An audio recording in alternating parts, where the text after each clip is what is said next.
Indian டீமுக்குள்ளே வந்தப்போ இந்த பையன் நல்லா விளையாடும்ப்பா, சூப்பராக விளையாடுவான் பாராட்ட பெற்ற ஒரு வீரர் தான் இந்த கேஎல் ராகுல். கொஞ்ச நாளில் இவ்வளோ சான்ஸ் கொடுத்து கேவலமாக விளையாடுறானே அப்படின்னு ரொம்ப விமர்சனத்துக்குள்ளானவர் தான் இந்த கேஎல் ராகுல். இன்னும் கொஞ்சம் தூரம் போச்சு. ஒரு மேட்ச் அடிக்கிறான், 10 மேட்ச் அடிக்காமல் போகிறான், ஒரு கன்சிஸ்டன்சியே இல்லைன்னு சொல்லி இன்னும் விமர்சனம் செஞ்சாங்க. பெஸ்ட்டு ஆடிட்டு இருக்கான் இவன் T20 போய் இன்ன வரையும் அந்த விமர்சனம் இருக்குது. இதெல்லாம் தாண்டி வேர்ல்டு கப்பு ஃபைனலில் அவரோட ஆன அந்த கேம் வந்து கிட்டத்தட்ட இந்தியாவில் தோக்கிறதுக்கு வந்து மிக முக்கிய காரணங்கிற விமர்சனம் இன்னைய வரையும் இருக்குது.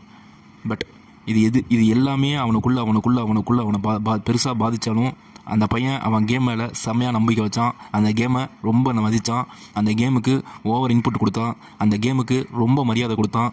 அதோட அவுட்புட் இன்றைக்கி இந்தியன் டீமோட மிக முக்கிய பிளேயராக சுற்றிட்டு இருக்கான். இது வந்து கேஎல் ராகுலோட இது வரையுமா நம்ம லைஃப்க்கு அந்த கிரிக்கெட்டிங் கரியர் வந்து நீங்கள் ஒரு வேலைக்கு போய்ட்டு இருந்தாலும் சரி, இல்லை தொழில் பார்த்துட்டு இருந்தாலும் சரி, என்ன செஞ்சுட்டு இருந்தாலும் சரி, அது ரொம்ப முக்கியமான ஒரு உதாரணம். என்ன வேணாலும் தடங்கள் வரும், பட் செய்கிற வேலையில் ரொம்ப நம்பிக்கையோடு, ரொம்ப மரியாதையோடு, ரொம்ப அதுக்கான உரிய உழைப்பை போட்டோம்னா நம்ம வந்து கிராஜுவலாக நம்ம பெருசாக வெற்றி அடையினாலும் நமக்கு ஒரு நம்பிக்கை தர அளவுக்கு நம்ம பாதை போய்கிட்டே இருக்கோம். சியர்ஸ் கேஎல் ராகுல். Have A blast.